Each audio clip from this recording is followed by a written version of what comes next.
Hi friends, என்னோட அறுசுவை பயணம்ங்கிற சேனலை சப்ஸ்கிரைப் பண்ணி என்னை சப்போர்ட் பண்ணுறவங்க எல்லாருக்கும் ரொம்ப தேங்க்ஸுங்க. இன்றைக்கி இந்த வீடியோவில் நான் உங்கள் கூட ஷேர் பண்ண போகிறது ஒரு நான்வெஜ் ரெசிபி, நெத்திலி மீன் குருமா. இதுதாங்க இந்த வீடியோவில் நான் இன்றைக்கி உங்கள் கூட ஷேர் பண்ண போகிறேன். இப்போ இதுக்காக பார்த்திங்கன்னா நெத்திலி, பச்சை நெத்திலி, நெத்திலி மீன் சொல்லுவாங்க. இது நான் ஒரு 1/4 கிலோ 250 கிராம் நெத்திலி மீனை இந்த மாதிரி க்ளீன் பண்ணி வாஷ் பண்ணி எடுத்து வச்சுருக்கேன். இது நம்ம குருமா மாதிரி செய்ய போகிறோம். தேங்காய் அரைச்சி விட்டு குருமா மாதிரி. நெத்திலி பார்த்திங்கன்னா நிறைய டைப் செய்வாங்க. அதில் இன்றைக்கி நான் குருமா மாதிரி செய்ய போகிறேன். இதுக்காக ஒரு பெரிய வெங்காயம், ஒரு வெங்காயம் எடுத்திருக்கேன்.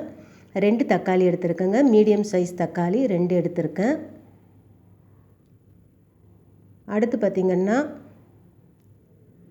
மிளகு, ஒரு 1½ ஸ்பூன் மிளகு எடுத்திருக்கேன். இதுக்கு நம்ம மிளகாய் தூள் சேர்க்காம வெறும் மிளகு, பச்சை மிளகாய் இது மட்டும்தான் சேர்க்க போகிறோம். ஒரு துண்டு இஞ்சி எடுத்திருக்கேங்க. ஒரு சின்ன துண்டு இஞ்சி எடுத்திருக்கேன். ஒரு பூண்டு, பெரிய பூண்டை உரித்து எடுத்து வச்சுருக்கேன். அது ஒரு 12 பல் பூண்டு இருக்கும். அடுத்து ஒரு 3 பத்தை தேங்காய், அதுவும் எடுத்து வச்சுருக்கேங்க. அடுத்து காரத்துக்காக பச்சை மிளகாய். நான் மிளகு, பச்சை மிளகாய் இது மட்டும்தான் நம்ம காரத்துக்காக சேர்க்க போகிறோம்.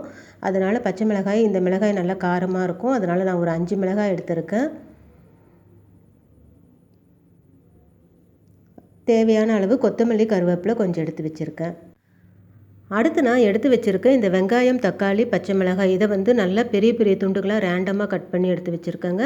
ஏன்னா நம்ம இதை நல்லா எண்ணெய் விட்டு வதக்கிட்டு அதுக்கப்புறம் இதை நல்லா மிக்சியில் அரைச்சி தான் இந்த குருமா ரெடி பண்ண போகிறோம். அதனால் இந்த மாதிரி பெருசு பெருசாக கட் பண்ணி எடுத்து வச்சுருக்கேன். வெங்காயம், தக்காளி, பச்சை மிளகாய் இது 3த்தையும் ஒன்றா வதக்கி நம்ம அரைச்சிக்கலாம். அதே மாதிரி இஞ்சி, பூண்டு இது 2த்தையும் நல்லா எண்ணெயில் வதக்கிட்டு அரைச்சி எடுத்துக்கலாம், பேஸ்ட் மாதிரி. அடுத்து தேங்காய், மிளகு இது 2யும் எண்ணெயில் நல்லா வதக்கிட்டு நம்ம அரைச்சி எடுத்து வச்சுக்கலாம். இப்போ நான் கடாயில் ஒரு கொஞ்சமாக எண்ணெய் விடுறேங்க.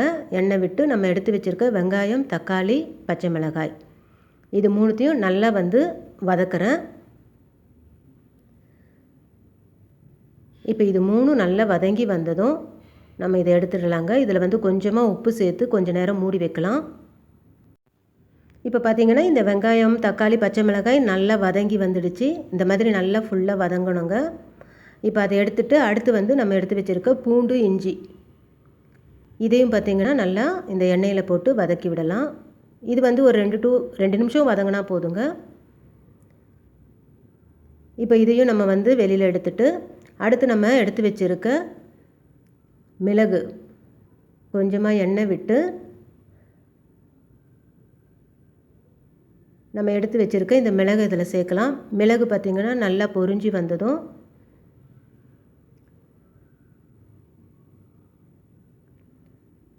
இதெல்லாம் பொரிஞ்சு வந்ததும் நம்ம எடுத்து வச்சுருக்க இந்த தேங்காயை இதில் சேர்க்கலாம். தேங்காயை அந்த சூட்டில் போட்டு நம்ம அப்படியே இறக்கிடலாங்க. ரொம்ப நேரம் வதங்க தேவையில்லை. இப்போ இது எல்லாம் நல்லா ஆற விட்டுட்டு இந்த மாதிரி நல்லா பேஸ்ட்டாக அரைச்சி எடுத்துக்கலாம்.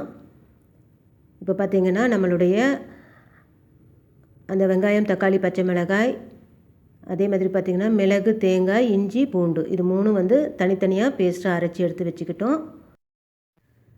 அடுத்து ஸ்டவ்வில் நான் ஒரு கடாயை வச்சுருக்கேன். அதில் ஒரு 2 ஸ்பூன் எண்ணெய் சேர்க்குறேன்.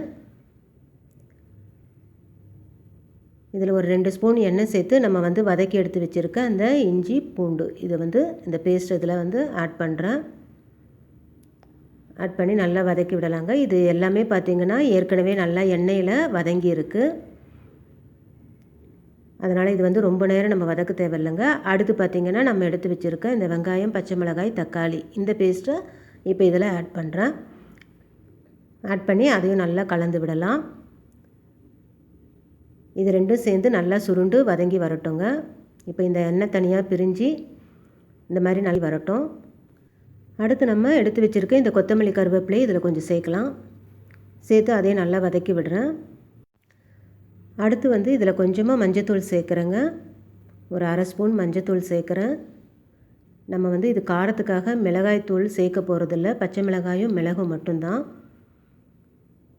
அதனால் மஞ்சத்தூள் மட்டும் கொஞ்சம் சேர்த்துட்டு நம்ம இந்த குருமா பதத்துக்கு நமக்கு தண்ணி கொஞ்சம் கூட சேர்த்துக்கலாம்.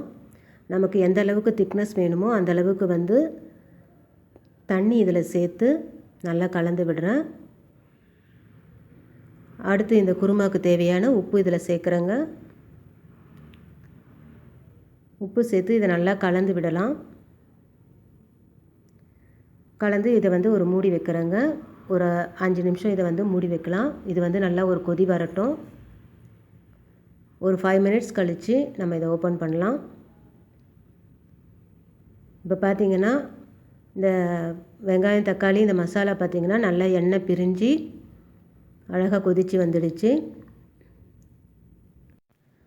அடுத்து நம்ம இதில் அரைச்சி எடுத்து வச்சுருக்க அந்த தேங்காய் மிளகு அதை இதில் சேர்க்கலாங்க.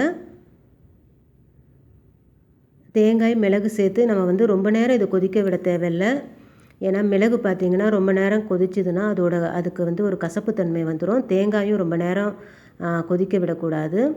அதனால் இது நம்ம இந்த தேங்காய் மிளகை கலந்துட்டு ஒரு 2 மினிட்ஸ் இது ஒரு கொதி வந்தால் போதுங்க.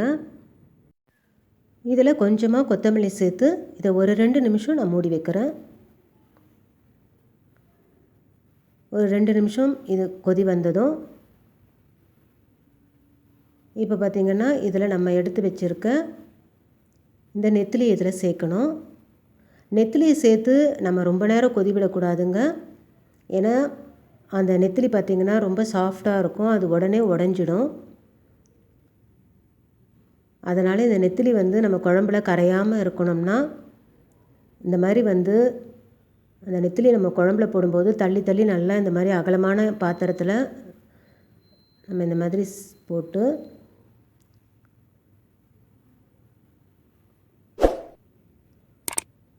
ஒரு கொதி வந்தால் போதுங்க.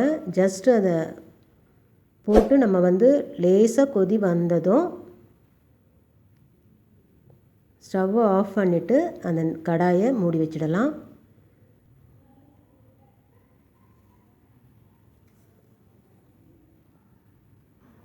இப்போ பார்த்திங்கன்னா ஜஸ்ட் ஒரு கொதி வருது.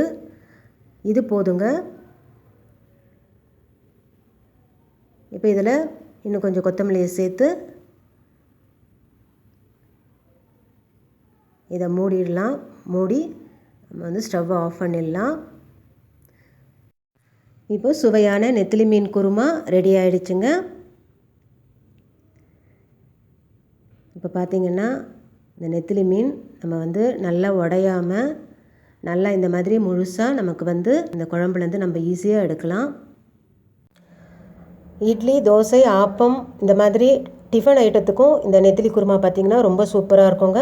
கண்டிப்பாக நீங்களும் உங்கள் வீட்டில் இதை ட்ரை பண்ணி பாருங்கள். இந்த வீடியோ உங்களுக்கு பிடிச்சிருந்துச்சுன்னா லைக் பண்ணுங்கள், கமெண்ட் பண்ணுங்கள், ஷேர் பண்ணுங்கள். ஃப்ரெண்ட்ஸ் மறக்காமல் சப்ஸ்கிரைப் பண்ணுங்கள். தேங்க்யூ.